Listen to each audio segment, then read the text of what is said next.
Okay, in this video, we're going to be simplifying the expression.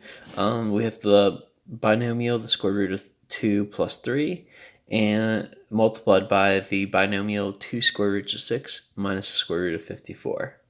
So since this has parentheses, we're going to need to be distributing, connected by multiplication, that is.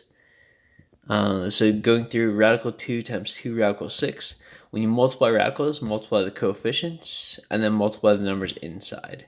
So coefficient, the first one doesn't have one, so the 2 just kind of comes along for the ride. Multiplying stuff inside, we get square root of 12. Square root of 2 times the negative square roots of 54 will be negative square roots of 108.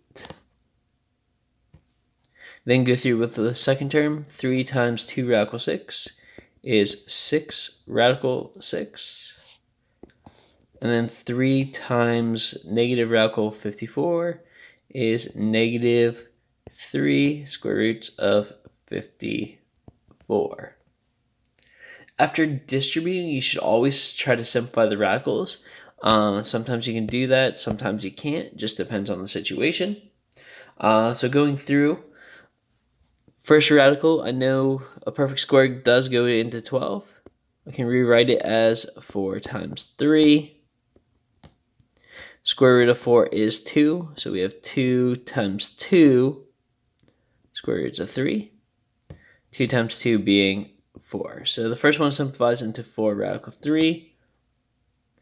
Second one was the biggest perfect square that goes into 108. So with some trial and error, let's see. Trial and error, I believe it is 36. 36 times 3, yes. That's just a bit of guess and check work on my part. Square root of 36 is just 6. So we have overall negative 6 radical 3. For the next radical, 6, nothing actually goes into 6, or no perfect squares go into 6. So we're just going to bring that one straight down, plus 6 radical 6. And then the square root of 54 is, well, not a perfect square, so the biggest perfect square that goes into it, I believe, is 9. Yeah, 9 times 6. We have our negative 3 in front. Square root of 9 is 3, so we have the negative 3 in front times the square root of 9, which is 3, times the square root of 6, which you can't actually do.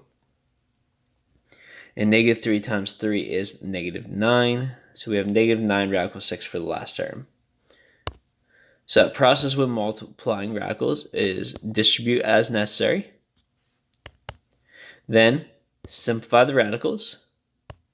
Now we just have to combine like terms.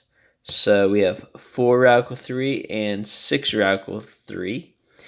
4 minus 6 is negative 2 radical 3. And we also have like terms of 6 radical 6 minus 9 radical 6, which is negative 3 radical 6. And I wrote 3 on accident. There we go. Radical 6. So there we have it.